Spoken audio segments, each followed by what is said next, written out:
नमस्कार दोस्तों, मैं आपका दोस्त आपका साथी चंद्रजीत शर्मा। इस समय उत्तर पूर्वी दिल्ली के सबसे बड़े और सबसे ज्यादा जो लोगों को सेवा देता है जगप्रवेश हॉस्पिटल, वहां पे हम खड़े हैं और ये जीरो पुस्ते के अंतर्गत आता है। यहां से चंद कदम की दूरी पे थाना उस्मानपुर है, जिसके अंतर्गत यह हॉस्पिटल आता है। मगर जो हम आपको अब मामला बताने जा रहे हैं वो ये बताता है कि जो कोलकाता में हुआ है एक लेडी डॉक्टर के साथ, उसके बाद भी ना पुलिस जागी है और ना ही सरकारें जागी हैं। सरकार ने तो कह दिया कि हम नियम कानून नए बना रहे हैं, 6 घंटे में एफआईआर होगी। मगर जो हम आपको दिखाने जा रहे हैं ये अपने आप में चौंकाने वाली बात है। यहाँ पे डॉक्टरों को सरेआम एक व्यक्ति इमरजेंसी में आके जान से मारने की धमकी देता है और उनको बाहर देखने की धमकी देता है।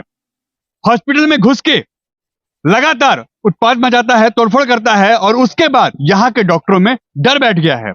उनका साफ कहना है कि पहले ही पूरी भारत के अंदर ओपीडी की जो सेवाएं हैं वो पहले ही बंद हैं, मगर ऐसे जो लोग हैं जो इस तरह के डॉक्टरों को धमका रहे हैं, मारने की धमकी दे रहे हैं, हॉस्पिटल में तोड़फोड़ कर रहे हैं, तो ऐसे में अब हमारे पास कोई ऑप्शन नहीं बचता कि हम इमरजेंसी सेवाएं भी बंद कर दें, क्योंकि जान तो सबको प्यारी है। अब आप सोचिए, एक व्यक्ति जो कि आता है और वो बाहर से ट्रीटमेंट लिखवा के लाता है और वो कहता है कि यही ट्रीटमेंट मुझे दीजिए, और ये किसी भी हॉस्पिटल में अलाउ नहीं होता, या किसी भी डॉक्टर के बस की बात नहीं है कि किसी और के डॉक्टर का इलाज लिखा हुआ उस हॉस्पिटल में या वो डॉक्टर दे।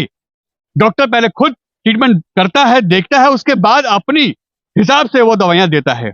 मगर वहां पे उस व्यक्ति के द्वारा जिस तरीके से ट्रीटमेंट के लिए प्रेशर डाला गया, और जब डॉक्टर ने मना कर दिया कि हम इसको नहीं कर सकते, आप इसके बदले कोई और ट्रीटमेंट हम दे रहे हैं, हमारे हिसाब से आप वो लीजिए, उसके बाद वो अपने साथ लोगों को बुलाता है, यहाँ तोड़फोड़ करता है और डॉक्टरों को सरेआम कोलकाता की धमकी देता है कि जिस तरीके से कोलकाता में हुआ है, आप कोलकाता मत समझिए, आप हमारे इलाके में हैं, आप हमारे एरिया में हैं, आपको छोड़ा नहीं जाएगा, आपके साथ जो करेंगे आप याद करेंगे। यानी सरेआम धमकी। अब डॉक्टर डरे हुए हैं और लगातार उनके अंदर डर बैठा हुआ है। जरा आप ये तस्वीरें देखिए, किस तरीके से इन वीडियो में वो धमकी दे रहा है शख्स। हालांकि पुलिस ने, जैसा बताया जा रहा है कि पुलिस ने उसको फिलहाल डिटेन किया हुआ है और पूछताछ कर रही है, एफआईआर कार्रवाई चल रही है। मगर 6 घंटे में एफआईआर होने का जो दावा सरकार करती है, 12 घंटे होने के बाद भी, कल रात की बात है 10-11 बजे के आसपास, और इस समय करीब 1 बज रहा है, अभी तक एफआईआर की कार्रवाई चल रही है। यानी 6 घंटे की बात भी एक तरीके से जमीनी हकीकत से दूर है। जरा आप वीडियो देखिए और आप अंदाजा लगाइए किस तरीके डॉक्टर सुरक्षित हैं और अपने परिवार को छोड़ के वो आप लोगों को सेवाएं देते हैं, और उनके साथ लोग क्या कर रहे हैं जरा आप भी देखिए। इस समय पूरी दिल्ली में ही जो कैजुअलिटी है, आपातकालीन सेवाएं हैं, सिर्फ वही चल रही है, और पूरे देश में ही ओपीडी की इस समय सेवाएं सारी बंद हैं। और कारण आपको पता है, कोलकाता में जिस तरीके से एक डॉक्टर के साथ दरिंदगी हुई है, उसके कारण इस समय डॉक्टर हड़ताल पे हैं। मगर ये देखिए, यही के हम वो वीडियो दिखाने वाले हैं जहां पे एक डॉक्टर के साथ, यहां जो रात को स्टाफ था इमरजेंसी में, उनके साथ एक व्यक्ति, बुजुर्ग कह सकते हैं उनको, मगर उनकी टोन, उनका तरीका, धमकी देने का तरीका, और सीधा कहना डॉक्टरों को कि आपको मार दूंगा, जान से मारने की धमकी देना, और उसके बाद बाहर के लोगों को यह कहना कि आप अंदर आओ, और डॉक्टरों की पिटाई करते हैं। अब आप सोचिए, और यह जो हॉस्पिटल है जगप्रवेश हॉस्पिटल, यह यहां से थाना मात्र 100 मीटर की दूरी पे है, और 100 मीटर भी शायद हम ज्यादा कह रहे हैं, और पुलिस अभी भी इसमें लीपापोती कर रही है। हालांकि यह पता चला है कि जो व्यक्ति था जिससे धमकी जो डॉक्टरों को दी है, उसको फिलहाल पुलिस ने अरेस्ट कर लिया है, अपने पास डिटेन कर रखा है। मगर आगे क्या कार्रवाई होगी भगवान जाने। अब डॉक्टरों में डर है। ये देखिए, ये सभी डॉक्टर हैं, इनका कहना है कि अगर हमें सुरक्षा ही नहीं मिलेगी तो हम कैसे इलाज करेंगे। ओपीडी जो सेवाएं हैं वो पहले ही बंद हैं, और अगर हम अपनी जान पे खेल के, अपनी जान की बाजी लगा के यहाँ पे आए हुए इमरजेंसी मरीजों को ट्रीटमेंट दे रहे हैं, तो आखिर हमें सुरक्षा देने का जो जिम्मा है पुलिस का, प्रशासन का, वो कहां है। हमारी कंप्लेंट पे अभी तक कार्रवाई क्यों नहीं हुई है, और पुलिस इस समय क्या कर रही है, और कहीं ना कहीं इनका जो क्वेश्चन है वो जायज है। आखिर इनके साथ ऐसा क्यों। अगर ये सेवाएं भी ठप हो जाती हैं तो आप सोचिए कैसे कोई इमरजेंसी में आएगा, कैसे उसकी जान बचेगी, कैसे उसको ट्रीटमेंट मिलेगा। सैकड़ों नहीं हजारों की संख्या में पूरी दिल्ली के अंदर, पूरे भारत के अंदर लोग मारे जाएंगे। इन इमरजेंसी सेवाओं की वजह से ही वो फिलहाल अपनी जिंदगी बचा पा रहे हैं, और डॉक्टरों की मदद से ही। और कहते हैं डॉक्टर भगवान का रूप होते हैं, और कोई भी डॉक्टर अपने मरीज को मरता हुआ नहीं छोड़ सकता। किसी कारण से थोड़ा बहुत डिले हो सकता है उसके ट्रीटमेंट में, मगर कोई भी डॉक्टर नहीं चाहेगा कि उसके ऊपर एलिगेशन लगे कि उसने किसी मरीज को मार दिया। मगर जो अब इसमें चीजें निकल के आ रही हैं वो और चौंकाने वाली बात है। आइए डॉक्टरों से हम बात करते हैं ये मामला क्या है और कैसे ये चीजें सामने आ रही हैं।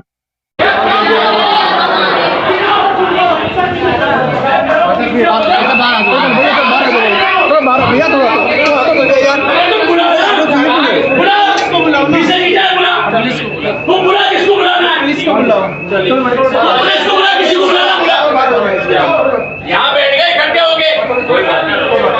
अरे वो हरामखोर जब ये इंजेक्शन नहीं लिख के दे रहा, पर्चा क्यों बनवाया? वो खड़ी भी अंदर हो रही है। अभी कर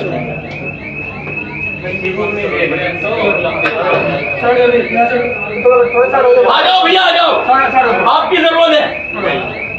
आ जाओ सर, आ जाओ, आ जाओ। ये पर्चा बनवासी आदमी इंजेक्शन नहीं लिख रहा और बकवास कर रहे हैं और बदमाशी दिखा रहे हैं सब।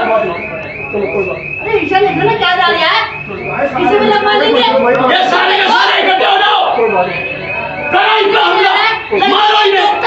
और कोई इलाज हमारे पास नहीं है, वो बंद हो जाओ सब। अरे इंजेक्शन तो लिखे और बकवास कर रहे हैं। ट्रीटमेंट तो स्टार्ट करवाओ।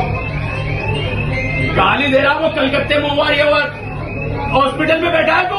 कसम खुदा की फाड़ देता तुझे अगर अलग होता। अबे रिकॉर्डिंग कर रिकॉर्डिंग खुल्ला कर रिकॉर्डिंग कर और भेज जा, भेजना है जा। पता नहीं रिकॉर्डिंग करके करेगा। बाल सीधे करा लियो मेरे, जा। खुल्ला कह रहा हूँ तेरे से, चैलेंज। कोई बात नहीं, चलें दे लो। अबे तूने इंजेक्शन क्यों नहीं लगवाया? इनसे लिख के नहीं दे रहे। तो किसी बात को मना थोड़ी कर रहा है। मना ही तो कर रहा हूँ, बकवास कर रहा है। देखिए वीडियो बना के मेरा मुंह पड़ेगा ये। तो कोई बात नहीं, चलो बाहर चलो। इलाके का तुम्हारा हॉस्पिटल है, तुम्हारा इलाके का हॉस्पिटल है, इसीलिए तो ये बचे हुए हैं अभी तक। चलो तो आप चलो बाहर चलो, चलो मामला क्या है? ये पूरा मामला कल रात 9 से 10 के बीच का है, जब एक पेशेंट आया अपना 21 अगस्त 2024 का है, जब एक पेशेंट आया अपने साथ में लेकर एक अटेंडेंट को, और वो इलाज के लिए जब डॉक्टर साहब ने उसे दवाई लिखी, उसके बाद वो लड़ने लगा कि मुझे इंजेक्शन दो। डॉक्टर साहब ने रिफ्यूज़ किया इंजेक्शन देने के लिए। उसके बाद में उसने वर्बली थ्रेट किया और फिजिकली फिर यहाँ भी अब्यूज़ किया, फिजिकली असॉल्ट किया डॉक्टर लोगों के साथ। उसके बाद से तब से सारा यहाँ पे काफ़ी डर का माहौल बना हुआ है और इस डर में हम लोग कैजुअलिटी चलाना काफ़ी मुश्किल का काम है। और जो बताया जा रहा है कि जो इंजेक्शन वो कह रहा था लगाने के लिए, वो बाहर से लिखवा के लाया था। यस, और वो हमें अलाउड नहीं है। बाहर की कोई मेडिसिन अलाउ नहीं है और वो कह रहा था वही लगानी है। हाँ, वही लगानी है। इसी के ऊपर मामला बिगड़ा है। बिल्कुल उसके बाद उसने धमकी दी है, जान से मारने की और गाली गलौज करी है। बिल्कुल, वो सब डॉक्टर को बोला है कि तुम्हें बाहर देख लेंगे, बाहर मार फाड़ देंगे, चीर देंगे। बहुत तरह का वर्बल अब्यूज़ किया है। और आरजी कार मेडिकल कॉलेज में जो इंसिडेंट हुआ उसको भी सामने लाके उसको भी गाली गलौज करके ही सबको एड्रेस किया है। सारे डॉक्टर्स को उसने थ्रेट किया है, यहाँ पे नर्सिंग स्टाफ को थ्रेट किया है। इन लोगों को जाकर वहाँ नर्सिंग स्टेशन में तोड़ फोड़ किया है। गवर्नमेंट सारे प्रॉपर्टी को उसने तोड़ा फोड़ा है। डीडीआर में घुस के सबको धमकाया, जिसका वीडियो एविडेंस है हम लोगों के पास।